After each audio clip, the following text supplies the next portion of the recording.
नमस्कार, स्वागत है आपका मुनाफे की मंडी में, जहां हम आपको कमोडिटी मार्केट की तमाम बड़ी खबरें बताते हैं। साथ ही आपके लिए इंट्राडे, पोजिशनल और लॉन्ग टर्म के लिए कॉल्स लेकर आते हैं। साथ ही आपको हाजिर बाजार की खबरों के साथ देश भर के मंडियों का अपडेट भी हम देने की कोशिश करते हैं। आज हमारे साथ 3 मेहमान होंगे। महेंद्र लुनिया होंगे विघ्नहर्ता गोल्ड से, जिनसे हम गोल्ड मार्केट पर उनकी राय समझेंगे। दीपेंद्र शाह हैं स्टेवन.com से, रविंद्र राव हैं कोटक सिक्योरिटीज से, और साथ ही हमने बातचीत की थी किरीट बंसाली से, जो वाइस चेयरमैन है GJEPC James jewellery export promotion council से।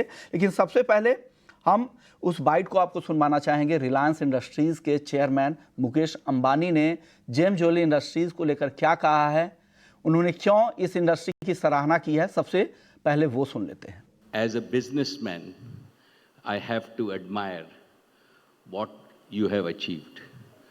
You really represent the true meaning of entrepreneurship and enterprise. You are in an industry where, as India, we don't have diamonds, we don't produce gold, and still you use your enterprise, and through your enterprise and Indian talent, you have created a very large industry over the last 4 decades and have continuously been among the top 3 industries of exports from India. You now have the opportunity to really be the champions of Make in India, to add value, to represent Indian design, Indian concepts, Indian talent to the rest of the world. As Vipul Bhai said, I'm very proud that from a very modest number, today you contribute $40 billion in export and over 5 million in employment. My salute to each and every one of you. तो ये थे मुकेश अंबानी, जो James jewellery industry की जो growth पर बातचीत करते हुए कि वो बता रहे थे कि कैसे इस इंडस्ट्री में तेज़ी से ग्रोथ की संभावना है। मेक इन इंडिया में चैंपियन बनने का इनके पास मौका है, और देश की 3 लीडिंग एक्सपोर्ट इंडस्ट्री में ये इंडस्ट्री शामिल है। चलिए आगे बढ़ते हैं और अब बात कर लेते हैं गोल्ड की, जहां पर ज़बरदस्त तेज़ी दिख रही है। लगातार नए रिकॉर्ड बनते जा रहे हैं, इसलिए अब लोगों के मन में दुविधा है कि इस तेज़ी के बाद अब गोल्ड में क्या करना चाहिए, क्योंकि जिस तरह के रिटर्न मिले हैं पिछले 1 साल में 14%, मार्च के महीने में 9% से ज़्यादा की तेज़ी, पिछले 2 साल में 32% और 3 साल में 50% से ज़्यादा की तेज़ी आ चुकी है। इस तेज़ी के बाद अब क्या करें, कब खरीदें, इस साल आगे क्या होगा? तो हमने एक ब्रोकरेज हाउसेस की पोल भी जानने की कोशिश की है। सबसे पहले वो पोल आपको बता देते हैं कि किस ब्रोकर्स ने क्या राय दिए हैं, कहाँ उनका लक्ष्य क्या है, इस साल कहाँ तक गोल्ड का भाव जा सकता है, सबसे पहले बता देते हैं। तो जो ज़्यादातर जो ब्रोकिंग इंडस्ट्री है उनका मानना है कि सोने में अभी भी तेज़ी बाकी है। हालांकि उनका कहना था कि मौजूदा लेवल पे आप गोल्ड ना खरीदें, लेकिन आप वेट कर सकते हैं। लेकिन इस साल अभी भी उनको 70,000 से 78,000 रुपये तक का टारगेट गोल्ड में दिख रहा है। वो एक बार गोल्ड का पोल आप वापस से स्क्रीन पर एक बार दिखाइएगा, फिर आपको हम बताएंगे कि गोल्ड के अलग अलग ब्रोकिंग इंडस्ट्री के क्या भाव हैं। कोटक सिक्योरिटीज़ ने 72,000, केरिया कमोडिटी ने 70 से 72,000 के टारगेट दिए, HDFC सिक्योरिटीज़ ने 70,000 के टारगेट दिए हैं। विघ्नहर्ता गोल्ड, हालांकि ये ब्रोकिंग इंडस्ट्री से नहीं है, ये डिजिटल गोल्ड में डील करते हैं, लेकिन इन्होंने विघ्नहर्ता गोल्ड के लुनिया सर से हमने जब बातचीत की तो उन्होंने ये टारगेट दिए थे 72,000 से 76,000 के। ऑगमोंट गोल्ड की तरफ से 72,000 रुपये का टारगेट है इस साल के लिए। हालांकि अब लोग उस तरह की तेजी की बात नहीं कर रहे हैं, लेकिन अभी भी तेजी की गुंजाइश यहाँ पर बची हुई है।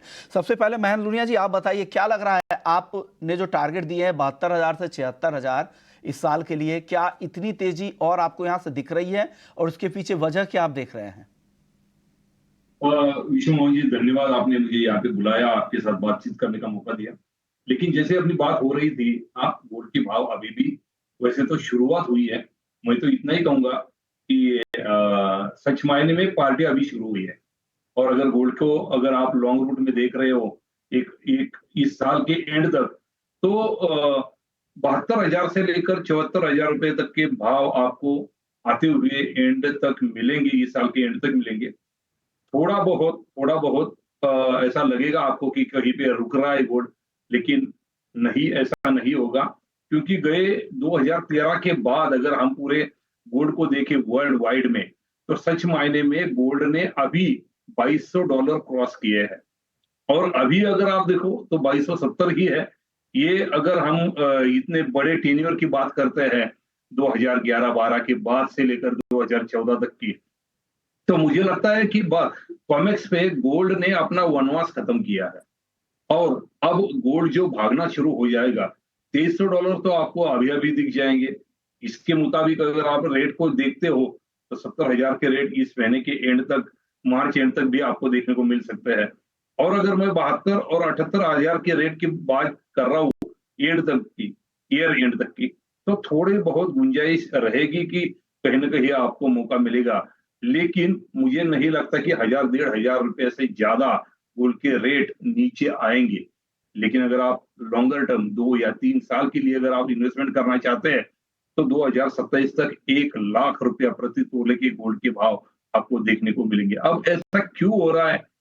क्योंकि अगर हम देखते हैं कि पूरे वर्ल्ड वाइड में अनसर्टेनिटी बढ़ी है। यस, यूक्रेन का युद्ध चल रहा है। दूसरी तरफ से अगर आप देखो तो इसराइल हमास का भी अभी बहुत पैमाने पे वहां पर भी इश्यूज चल रहे हैं। बाकी अरब कंट्रीज वहां पे आ रही है। अब यूक्रेन को और रशिया के युद्ध को अगर आप देखते हो, बहुत ही छोटा देश है यूक्रेन, लेकिन उसके पीछे जो ताकत लगी हुई है, उनको भी 2-3 साल के बाद खुद के सपोर्ट को देखना होगा, कहाँ से इतना पैसा लाएंगे वो लोग। तो यहाँ पे जैसे रेट कट ना होना, अमेरिकन गवर्नमेंट या अमेरिकन फेडरल ने तय किया है, उसके बाद मुझे नहीं लगता कि गोल्ड के रेट नीचे आने की संभावना है। दिन बर दिन आपको गोल्ड के रेट बढ़ते हुए दिखेंगे।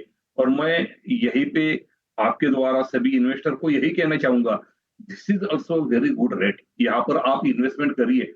आगे के 3 सालों में आपको 1,00,000 रुपया प्रति तोला गोल्ड का रेट दिखेगा, जहां पर अगर आप देखते हो तो आपके रिटर्न्स अदर किसी भी इन्वेस्टमेंट से अच्छे रहेंगे। ओके। और जाते जाते एक ही चीज ऐड करता हूँ, अगर आप गोल्ड में इन्वेस्टमेंट जी करना चाहते हो तो सॉवरेन गोल्ड बॉन्ड में जी जी। इन्वेस्टमेंट करिए।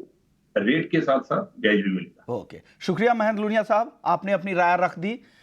3 साल में 1,00,000 रुपए सोने का भाव जा सकता है, महेंद्र लुनिया जी ने कहा है ऐसा। और उनको लगता है कि यहां से 1-1,500 रुपए से ज्यादा की गिरावट नहीं दिख रही है। लेकिन इस साल भी तेजी की जो संभावना है करंट लेवल से, यहां पर 6 से 8,000 रुपए तक की तेजी की संभावना इनको लग रही है। हमारे साथ 2 और मेहमान हैं। रविंद्र जी, आप बताइए, आपको क्या लग रहा है, गोल्ड कहां पर अब एंट्री करे? जिस तरह से अचानक से इतनी बड़ी तेजी आई है, तो लोगों में असमंजस की स्थिति है कि क्या करना चाहिए, अभी एंट्री करे ना करे, आगे कितनी तेजी है? आप बताएं क्या करना चाहिए।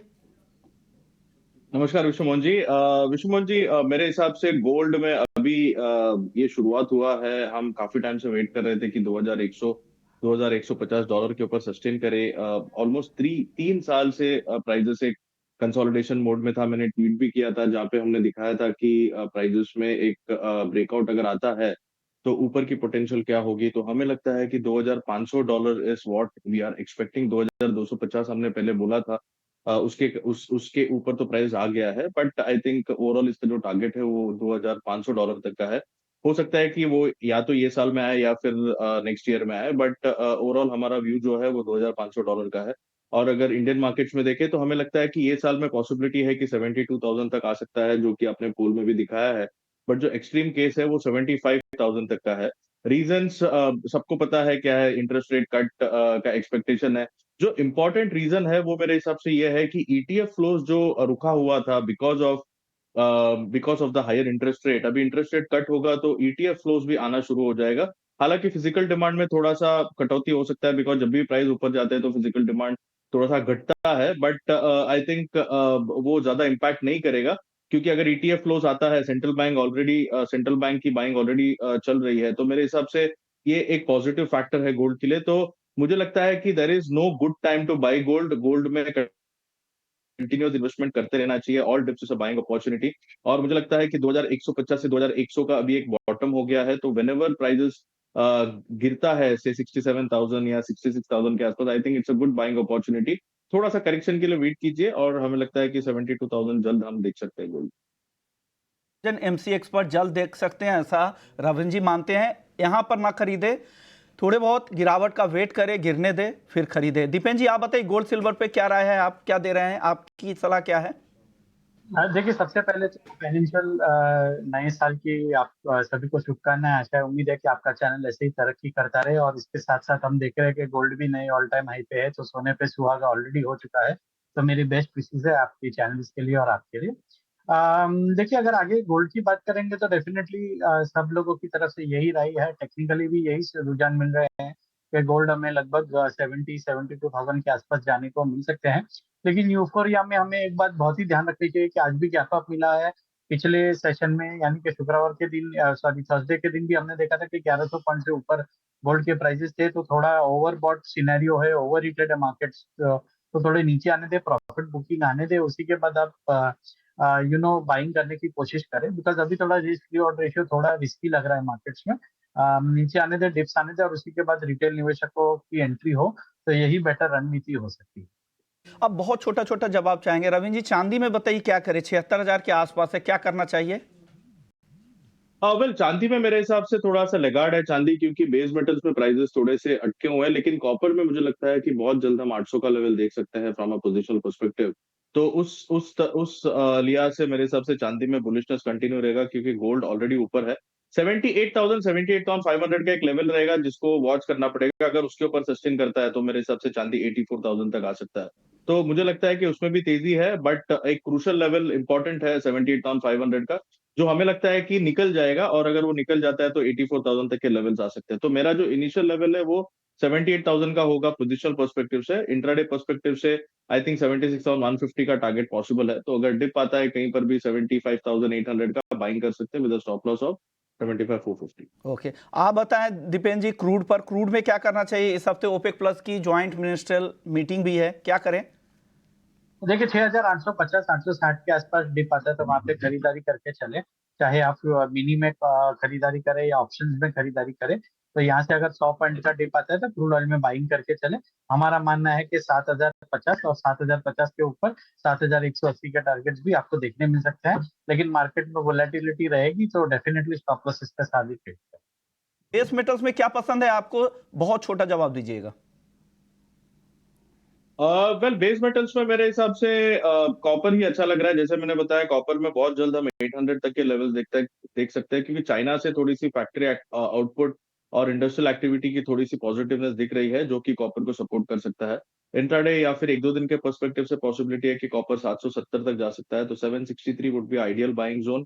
759 का स्टॉप होगा और 770 का इमीडिएट टारगेट हो सकता है। और पोजिशनली मुझे लगता है कि 800 तक के लेवल्स हम कॉपर में देख सकते हैं। ओके, शुक्रिया रविंद्र जी आपका, दीपेन जी आपका, आप लोगों ने वक्त निकाला। मुनाफे की मंडी में इतना।